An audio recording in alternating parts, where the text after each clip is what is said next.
this could be us. So back to what I was saying. Could be us.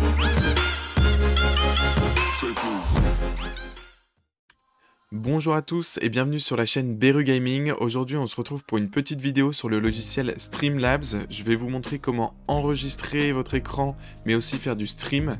C'est un logiciel que j'utilise personnellement et pour ceux qui ne connaissent pas, c'est donc Streamlabs Ops, c'est un mélange justement de l'outil Streamlabs donc qui permet d'avoir des notifications par exemple sur les abonnés ou sur les dons et de l'outil Ops Studio qui permet donc de faire du streaming, et la fusion des deux donne un outil vraiment sympa, super facile à utiliser, et je vais vous présenter tout ça dans la vidéo. Donc la première chose à faire, vous allez sur streamlabs.com, vous allez voir le petit lien pour télécharger. Le site est plutôt sympa, il explique exactement ce qu'on peut faire avec ce logiciel. On voit notamment qu'on peut utiliser et linker les comptes YouTube, Facebook, Vimeo et même Twitch. On peut éditer un petit peu sa disposition, donc de l'écran, de ce qu'on veut enregistrer, etc. Donc c'est vraiment sympa. Je vais vous mettre le petit lien pour le télécharger en description. Et avant de commencer, je voulais remercier tous ceux qui me suivent depuis mon aventure sur YouTube. Donc ça fait un peu plus de 2 mois et demi maintenant. Vous êtes de plus en plus à aimer mes vidéos, à les suivre, à vous abonner. Donc voilà, n'hésitez pas, je fais principalement des vidéos gaming, mais aussi des vidéos sur des logiciels comme Streamlabs. N'hésitez pas à vous abonner et à me dire ce qui vous ferait plaisir dans la partie commentaires. Une fois que vous avez téléchargé Streamlabs, donc via le lien que j'ai mis en description, vous pouvez vous connecter via Twitch, YouTube ou Facebook. Moi, je vais me connecter via mon compte YouTube et on se retrouve directement dans le logiciel. Une fois que vous êtes connecté, vous allez arriver sur cette page, donc ça peut paraître un peu compliqué, mais vous allez voir, c'est super simple. Je vais vous montrer étape par étape comment organiser votre enregistrement ou votre stream. Dans un premier temps, donc on va aller au basique sans forcément s'intéresser à tous les onglets, on verra plutôt ça en fin de vidéo, mais le basique du coup, c'est en fait commencer à enregistrer son écran. Donc pour ça, vous avez 3 parties en dessous. Vous avez la partie scène, la partie source et la partie table de mixage. La partie scène, ça va vous permettre en fait de créer une scène. Donc par exemple, moi j'ai ma scène pour mes lives sur YouTube, ma scène pour enregistrer mes parties de gaming et la scène juste pour enregistrer mon écran. Donc vous voyez là, je suis en train d'enregistrer, c'est pour ça que ça bouge au niveau du micro. Mais voilà, basiquement, on n'utilise que ces 3 parties si on veut faire juste de l'enregistrement simple ou même du streaming. Donc comme je vous disais, on n'utilise vraiment que ces 3 parties, donc la scène, la source, la table de mixage. Donc vous, ce que vous allez faire en arrivant sur le logiciel Streamlabs, vous allez créer une nouvelle scène. Donc moi je vais pas le faire parce que sinon vous n'allez plus rien voir à mon enregistrement. Mais pour créer la petite scène, vous allez donc sur le bouton plus, vous allez taper le nom de la scène que vous souhaitez et vous cliquez sur terminer. Je vais pas le faire encore une fois pour que vous gardiez quand même la vidéo. J'annule, je reviens ici. Vous allez avoir du coup votre nouvelle scène qui apparaît dans la liste ici. Dans la partie source, vous n'aurez absolument rien. Moi j'ai mis l'écran principal, encore une fois parce que je suis en train d'enregistrer. Pour ajouter une source, donc pour enregistrer en fait ce que vous souhaitez, donc imaginons si vous faites du gaming ou si vous voulez juste enregistrer votre écran ou même une page en particulier, c'est possible et on va voir comment faire. Donc la scène en fait c'est l'espace de travail, donc c'est ce qui va apparaître ici. Et dans cet espace de travail, vous allez pouvoir ajouter ce que vous voulez, que ce soit des images, des sondages, des notifications d'abonnés, etc. Donc vous avez tous les abonnés qui tombent ici. Mais pour ça, en fait, vous allez juste aller dans Source, donc encore une fois avec le petit bouton plus, et vous allez avoir la liste de toutes les sources possibles à ajouter sur l'écran. Donc moi, ce que j'ai fait pour enregistrer cette vidéo, j'ai mis juste capture d'écran. Donc si je clique sur capture d'écran, je vais avoir ça. Et une fois qu'on met ajouter la source, ça va apparaître juste ici en écran principal. Donc vous allez voir normalement votre écran dans la prévisualisation. Si je veux ajouter, imaginons une image, je reclique sur le bouton plus, je clique sur image. Donc là, j'ai le format des images qui est accepté. Ajouter une source, je garde sous le nom image. Et là, je vais aller choisir mon image. Donc parcourir. Imaginons ce petit bouton donc de Beru Gaming s'abonner. Terminer. Et cette petite image, je vais pouvoir du coup la placer où je veux dans mon enregistrement ou dans mon streaming. Donc là par exemple je le mets ici, voilà, comme ça apparaît au-dessus de mon écran principal. Parfois vous allez voir par exemple la partie image apparaître dans les sources, mais elle apparaît pas sur l'écran. Ça veut dire que l'écran principal est au-dessus de l'image. Donc vous avez juste à changer ça, et vous voyez là l'image passe derrière. Si vous voulez que l'image soit en premier plan, il faut le mettre en premier dans la liste, tout simplement. Parfois, vous avez aussi le petit œil ici qui est caché. Donc si je clique dessus, l'image disparaît. En plus des images, je peux vraiment ajouter plein de trucs. Donc juste pour vous montrer la liste, vous voyez, il y a plein de choses. Il y a même des sorties audio, des replays, des images, des captures de jeu, etc. Donc vous pouvez même, imaginons, capture de jeu, vous cliquez là-dessus. Vous avez la source capture de jeu qui apparaît juste en dessous.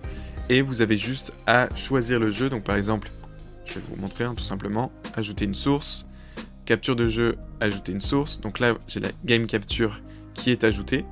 J'ai aucun jeu ouvert, mais si par exemple, je veux sélectionner Battlefield 2042 parce qu'il est ouvert sur mon ordinateur, hop, je clique droit, propriété. Et là, je vais aller choisir la fenêtre, tout simplement, Battlefield 2042. Donc dès que je lance Battlefield 2042, ça va s'enregistrer en fait sur la scène. Streamlabs Ops propose aussi plein de widgets, donc c'est plein de petits outils qui vont améliorer en fait votre stream ou votre capture d'écran. Donc imaginons, je veux ajouter une boîte de chat, imaginons, donc je clique sur source encore une fois, je descends dans les petits widgets, et ici j'ai boîte de chat. Donc je clique sur boîte de chat, hop, ajouter une source, et donc là ma boîte de chat, je peux la placer où je veux. Et dès qu'il y a quelqu'un du coup qui va écrire pendant votre stream, ça va apparaître au fur et à mesure dans cette boîte de chat. Imaginons je veux aussi voir combien de spectateurs regardent ma vidéo en streaming. Je peux cliquer sur plus et ajouter la source compteur de spectateurs. Hop. Donc là vous avez ce type de visualisation qui va apparaître. Je l'ajoute. Et là vous avez en haut à droite ou en haut à gauche comme vous souhaitez. Vous pouvez avoir le nombre de spectateurs en direct. Une fois que vous avez créé votre scène, donc là c'est la scène Beru Gaming YouTube, avec toutes les sources que je veux faire apparaître lors de mes enregistrements ou de mes streams, vous avez la possibilité de gérer la table de mixage. Donc basiquement c'est l'audio mais aussi la webcam si vous souhaitez utiliser la webcam. Donc le plus important évidemment c'est le microphone, donc là je peux aller dans les réglages, donc je clique sur la petite roue, je vais sur propriété, et là je vais avoir la possibilité de programmer mon microphone. Donc moi j'utilise le micro Tonor TC30, je le programme et je peux même faire un test de l'audio, et c'est tout. Il n'y a pas grand chose à faire sur cette partie-là. Desktop audio, c'est par exemple si vous jouez en jeu, est-ce que vous souhaitez enregistrer le son du jeu en plus du son de votre voix avec le micro. Donc ça il faut faire attention parce que parfois ça enregistre sur la même piste audio, et donc par exemple si vous faites des vidéos YouTube, le son de la voix est beaucoup moins fort que le son du jeu. Après vous pouvez l'adapter, mais pour une vidéo YouTube, donc c'est mieux. C'est pour ça que par exemple moi j'ai mis l'audio assez bas ici, donc l'audio en jeu, et le son du microphone assez haut pour que ma voix soit plus forte en fait que le son du jeu, et que ce soit juste agréable à écouter, qu'il n'y ait pas plein de sons dans tous les sens. Donc voilà, la première étape, elle est faite, c'est super simple, vous avez créé votre espace de travail et ensuite vous allez pouvoir enregistrer. Pour enregistrer, c'est très simple, vous avez le petit bouton Rec ici en bas à droite, ou alors diffuser en direct. Pour enregistrer, c'est simple, donc Rec, vous allez juste avoir le fichier vidéo qui s'enregistre sur votre ordinateur. Et pour la diffusion en direct, je vais vous montrer tout de suite comment on fait. Donc si comme moi, au début de la vidéo, vous avez linké votre compte YouTube ou Twitch, ça va être super facile pour la diffusion en direct. Donc dans un premier temps, vous allez avoir par exemple le nombre de followers ici. Donc ça c'est de ma page YouTube, et j'ai sur Twitch aussi, mais que j'utilise un petit peu moins. Donc merci à tous ces abonnés, mais vous allez avoir du coup tout le feed de ce qui se passe sur YouTube juste ici. Et pour voir si c'est bien linké, vous allez dans la partie paramètres en bas à gauche. Et vous allez sur la partie stream. Sur la partie stream, donc vous allez voir que YouTube par exemple est connecté. Donc c'est super simple, vous avez juste à cliquer sur diffuser en direct et ça va se lancer sur YouTube. Si jamais vous n'êtes pas connecté directement via votre compte YouTube, vous allez devoir chercher une clé streaming dans YouTube, donc dans la vidéo en direct sur YouTube. Si vous voulez, je peux vous montrer dans une autre vidéo comment faire et la linker directement dans Streamlabs. C'est exactement la même chose bien sûr avec Twitch. Tant que je suis dans les paramètres, je vais vous montrer un truc aussi super pratique. Donc tout ce qui est audio, vidéo, etc. je vais vous laisser programmer. Ce que je vous conseille juste, c'est pour que le stream, je vous conseille dans 720p et pas au-dessus, sinon ça bug. Mais un truc super pratique, du coup, les touches de raccourci pour l'enregistrement, mais aussi pour la diffusion en direct, etc. Donc, au lieu de revenir sur Streamlabs à cliquer sur Rec, par exemple, plein de fois, vous avez juste à cliquer, moi j'ai mis F2 et arrêter l'enregistrement F3. Comme ça, c'est super pratique, ça va super vite. Et une fois que je clique sur F3, le fichier va directement s'enregistrer dans mon fichier vidéo. Ensuite, au niveau des autres fonctionnalités qui peuvent vous intéresser si vous commencez sur Streamlabs, vous allez voir, donc si vous êtes connecté, vous allez voir tous ces petits onglets ici. Et il y a deux onglets qui sont plutôt intéressants, c'est celui-ci, donc une boutique d'applications. Cette boutique d'applications, elle vous propose plein d'applications à lier justement à Streamlabs. Je pourrais vous faire une vidéo sur les meilleures applications à utiliser. Et vous avez aussi, pour les débutants et pour ceux par exemple qui n'ont pas de scène créée, une proposition de thèmes. Donc vous avez des thèmes qui sont gratuits, des thèmes qui ne sont pas gratuits, et vous pouvez télécharger des différents thèmes comme ça, donc c'est super sympa. Imaginons celui-ci, je clique dessus, je regarde le détail, hop, et donc là j'ai toutes les scènes que je pourrais utiliser en téléchargeant ça. Donc par exemple, ça c'est la scène en direct, donc en streaming direct, une autre scène donc qui annonce le starting, l'offline, etc., etc. Donc vous avez plein de thèmes comme ça qui sont gratuits ou payants, mais en fonction par exemple des couleurs, je sais pas, de votre chaîne ou des choses comme ça, c'est super pratique.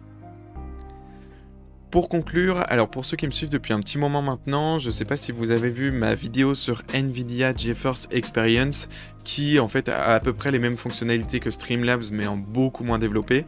Mais ils avaient un outil qui était super utile, c'était l'outil d'enregistrement des highlights.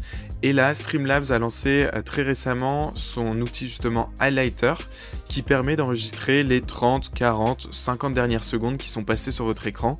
Donc imaginons en game, vous faites un move de malade que personne n'a jamais fait, mais malheureusement Streamlabs n'était pas en train d'enregistrer votre écran à ce moment-là.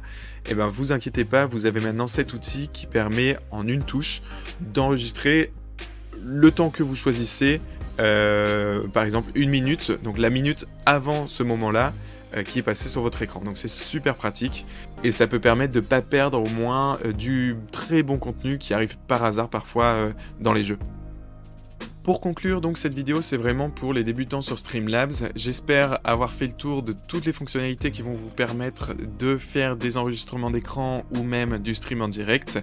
S'il y a des choses qui ne sont pas claires pour toi, n'hésite pas à me le dire en commentaire. Si tu as aimé cette vidéo, n'hésite pas à t'abonner et à lâcher un petit like, ça m'aiderait beaucoup. En attendant, je vous dis à plus tard, c'était Beru, à ciao, bonsoir.